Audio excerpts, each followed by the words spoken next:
Halo semua, selamat datang kembali di YouTube channelku Learn Indonesian with Intan. Di YouTube channel ini kamu bisa belajar untuk melatih kemampuan mendengarkan kalian dalam bahasa Indonesia. Di video kali ini aku masih mau melanjutkan membahas tentang topik yang sama dengan topik sebelum video ini, yaitu tentang buku dan membaca. Jadi aku pernah ya membahas beberapa pertanyaan-pertanyaan yang akan aku diskusikan di video ini.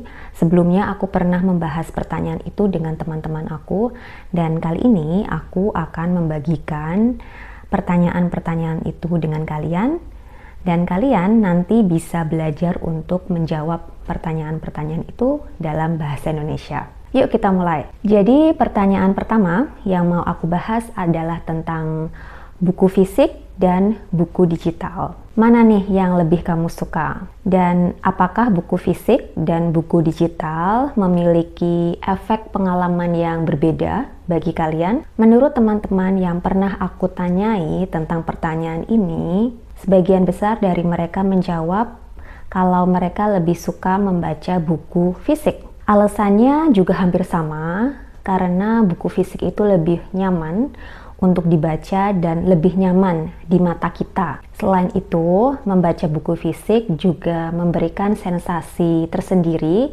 seperti sensasi membuka setiap halaman, sensasi pada saat membeli buku di toko buku dan membuka segel plastik. Dan aku sendiri juga lebih menikmati membaca buku fisik daripada buku digital. Satu hal yang paling aku suka ketika membeli buku fisik baru adalah pada saat membuka segel plastiknya dan membaui kertas dari buku tersebut sesaat setelah aku membuka segel plastiknya.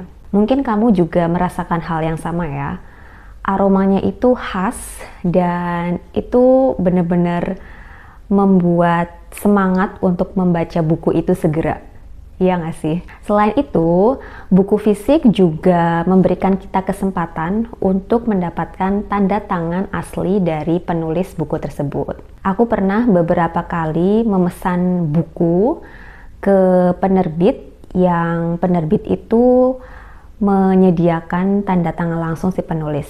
Atau kalau dalam istilah bahasa Inggris, kita mengenal pre-order, dan biasanya dalam masa pre-order tersebut, kita bisa mendapatkan buku dengan harga yang lebih murah, dan juga mendapatkan tanda tangan dari penulisnya. Kalau mendapatkan tanda tangan penulis, rasanya itu menyenangkan sekali ya, karena kita bisa mendapatkan kenang-kenangan dari penulis buku itu langsung, berupa tanda tangan basah dari penulisnya. Lalu hal lain yang biasanya menjadi alasan seseorang kenapa lebih suka buku fisik adalah mereka bisa memberikan catatan pada halaman-halaman yang mereka anggap penting. Aku juga melakukan hal yang sama, tapi biasanya aku hanya menggarisbawahi kalimat-kalimat yang aku anggap menarik atau aku anggap penting.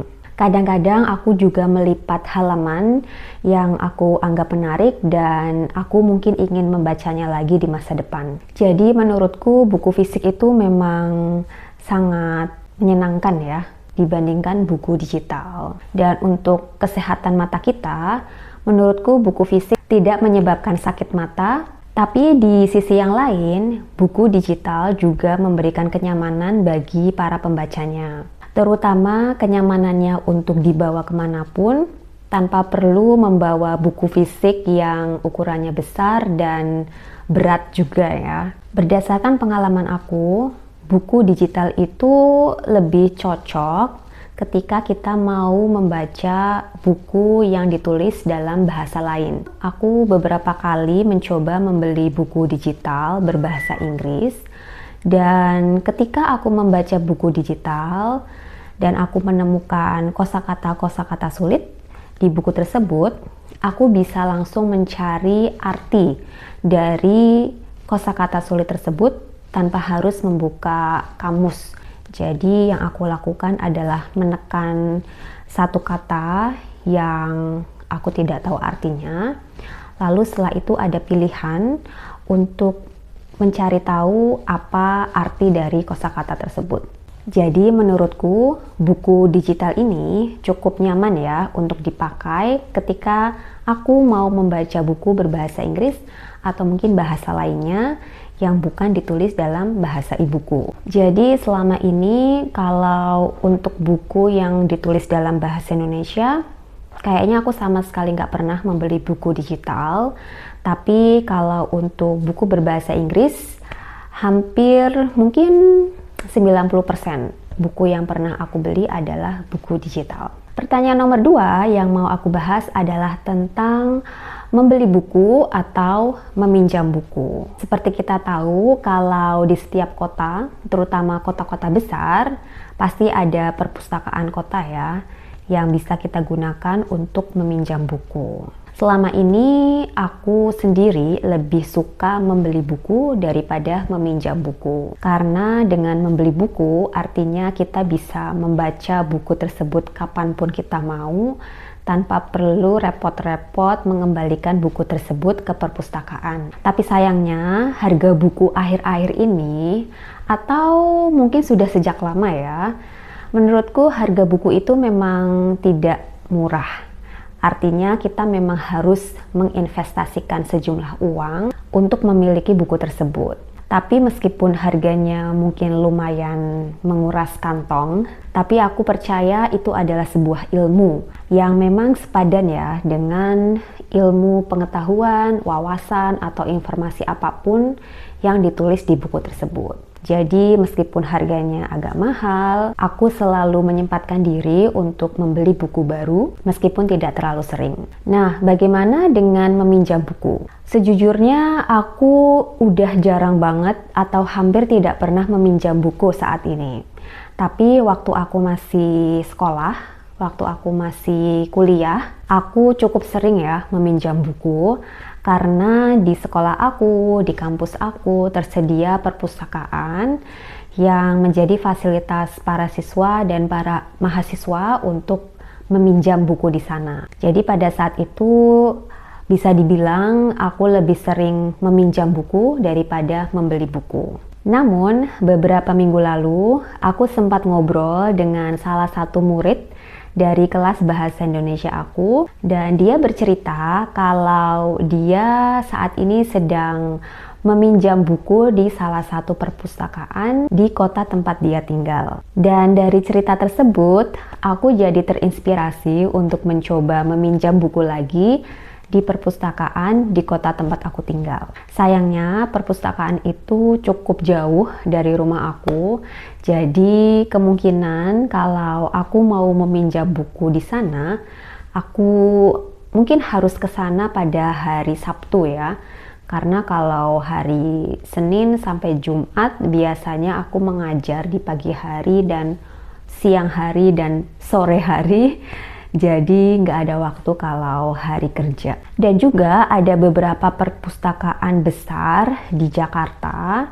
Dan itu menarik ya, karena perpustakaan itu menyediakan tempat membaca yang nyaman, atau ruang baca yang nyaman. Dan aku kurang tahu pasti untuk koleksi buku di sana. Makanya mungkin ini menjadi tantangan tersendiri juga ya untuk orang-orang yang mau meminjam buku di perpustakaan. Karena bisa jadi buku yang mereka cari atau buku yang mereka ingin baca dan ingin pinjam tidak tersedia di perpustakaan tersebut. Makanya membeli buku menjadi jalan terbaik untuk mendapatkan buku yang mau kita baca. Meskipun harganya kadang-kadang tidak murah ya. Lalu pertanyaan ketiga yang mau aku tanyakan ke kalian adalah membeli buku online atau daring, atau membeli buku di bookstore atau di toko buku. Mana nih yang lebih kalian sukai? Jujur dari pengalaman aku, membeli buku online itu bisa mendapatkan harga yang lebih murah daripada kalau kita membeli ke toko buku. Tapi kadang-kadang membeli buku di toko buku langsung memberikan pengalaman yang berbeda karena kita bisa berkeliling, melewati beberapa rak buku, lalu kita bisa memegang langsung buku yang mau kita baca, Dan juga biasanya ada satu sampel buku yang bisa dibuka dan kita bisa membaca buku tersebut di toko buku tersebut. Namun dari pengalaman aku, jujur aja aku lebih sering belanja buku atau membeli buku secara online. Karena itu praktis banget, kita nggak perlu repot-repot keluar rumah, tapi kita bisa memesan buku dari rumah dan buku itu bisa dikirim ke alamat kita. Bahkan kita bisa mendapatkan gratis ongkir dalam pemesanan buku tersebut. Ongkir adalah ongkos kirim ya. Ini buat kalian yang mungkin baru pertama kali mendengar istilah ongkir. Oke teman-teman, kayaknya untuk di video ini cukup 3 pertanyaan dulu aja kali ya. Kira-kira kalian ada masukan apa nih tentang topik selanjutnya yang mau aku bahas? Kalian bisa menuliskannya di kolom komentar atau kalian bisa mengirimkan masukan kalian lewat email yang alamatnya aku tulis di deskripsi video ini. Terima kasih ya teman-teman semua yang sudah setia mengikuti video di channel ini dari awal sampai akhir. Semoga ini bisa membantu kalian meningkatkan kemampuan mendengarkan kalian dalam bahasa Indonesia. Sampai jumpa lagi di video berikutnya dan dadah!